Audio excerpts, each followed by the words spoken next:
कहना प्रारंभ कर दिया तो महाराज पीछे एक तोते का शुक्र पक्षी का एक अंडा फूटा हुआ पड़ा।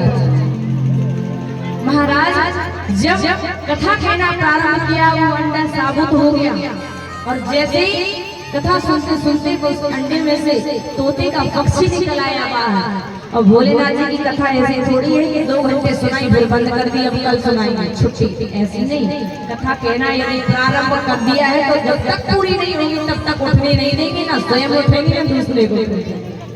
महाराज कथा कहते रहे कुछ समय व्यतीत हुआ तो पार्वती मैया तो सो गई। अब हुंकरा देना बंद कर दिया। तोते ने सोचा यार ये हुंकरा देना बंद हुआ तो कथा भी बंद रह जाएगी, इसलिए तोता ने हुंकरा देना प्रारंभ कर दिया। कथा पूरी हुई और जैसे ही भोले बाबा ने जयकारा लगाया, बोल वृंदावन हरि लाल की जय,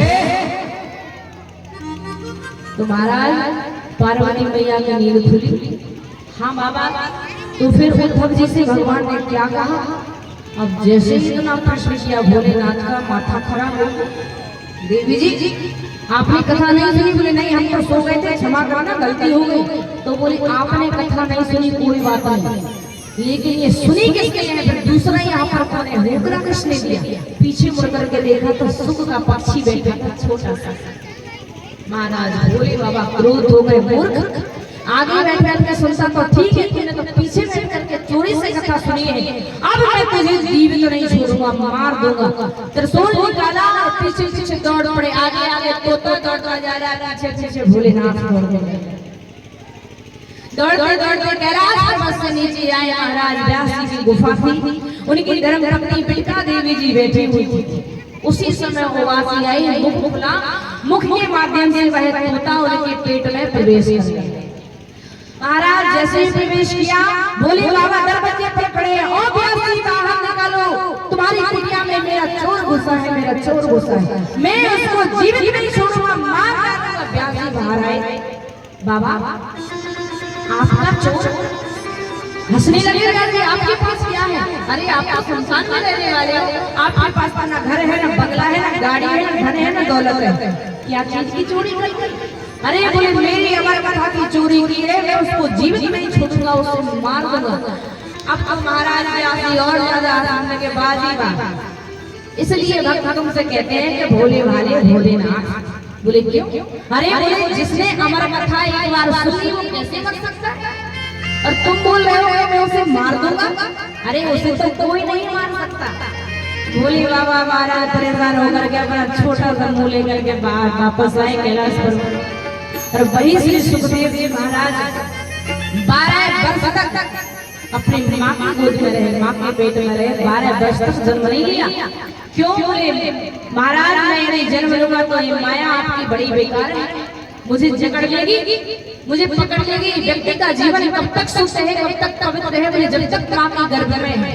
और माँ के गर्भ से बाहर आए तो भूमि पर भाड़ा पानी जीव जीवन माया लपटा। बोले श्री मैं नहीं आना चाहता। तो महाराज भगवान ने कहा पुत्र मैं तेरे सर पर हाथ रखता, गारंटी देता हूँ तुझे मेरी माया नहीं सताएगी।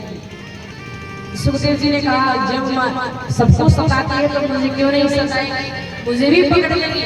भगवान ने कहा जब तेरा जन्म होगा ना तो मैं अपनी माया को पकड़ लूंगा और तू जल्दी से भाग जाना, तो मेरी माया तुझे नहीं पकड़ पाएगी। तो महाराज 12 वर्ष के बाद श्री सुखदेव जी महाराज ने जन्म लिया। भगवान ने अपनी माया को पकड़ा और जन्म लेते ही श्री सुखदेव जी जंगल में निकल गए। पिताजी पीछे चिल्ला रहे हैं पुत्र रुक जा, पुत्र खड़ा है जा, पुत्र रुक जा।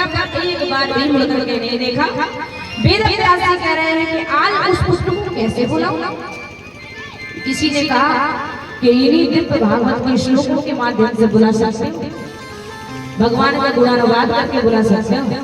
तो 2 शिष्य बुलाए व्यास जी ने, तो दोनों को 2 श्लोक बता दिए, एक में भगवान का स्वरूप का वर्णन और दूसरे में भगवान का गुण का वर्णन। भगवान के कैसे गुण है, भगवान के कैसे कर्तव्य है, भगवान का कैसा स्वभाव है, एक में स्वरूप और दूसरे में स्वभाव।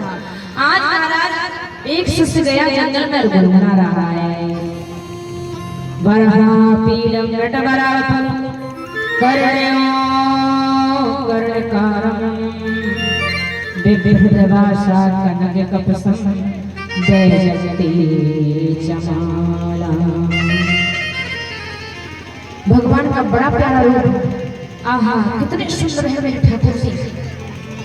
पीरी पैतांबर पहने हुए, पुष्पों की सुंदर वनमाला पहने हुए, बंसी बजाते हुए, गैया चराते हुए यमुना तट पर मंद मुस्कुरा रहे हैं। ऐसे भगवान की सुंदर छवि का वर्णन किया। श्री सुखदेव जी की समाधि टूट गई, खड़े रह गए। ऐसे सुंदर स्वरूप वाले से तो मिलना चाहिए। फिर विचार किया नहीं, अरे स्वरूप सुंदर हो और हम उसके स्वरूप को देख करके उससे मिलने जाए, और वो बड़ा घमंडी हो, बड़ा अहंकारी हो, हमसे सीधे मुंह बात भी न करे तो भी ठीक नहीं। बोले स्वरूप को समझना तो ठीक, पर स्वभाव को भी जानना चाहिए। तो वहीं की वहीं बैठे हैं।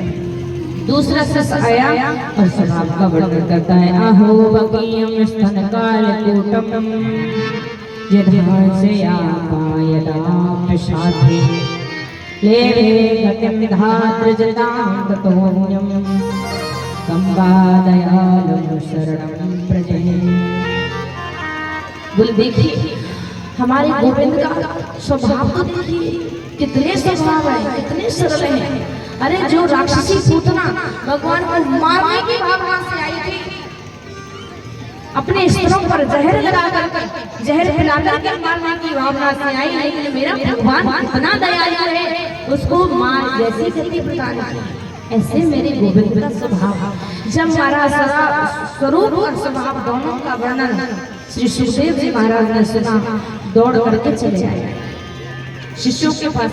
अरे थोड़ा और गुनगुनाइए, बड़ा आनंद आ रहा है। शिष्यों ने कहा गुरु जी ने 2 ही पढ़ाए हैं, यदि ज्यादा सुनना है तो हमारे साथ चलिए, पूरा ग्रंथ आपके लिए मिल जाएगा। श्री सुखदेव जी कहा लेके चलो। श्री सुखदेव जी उन शिष्यों के साथ पिताजी के पास आए।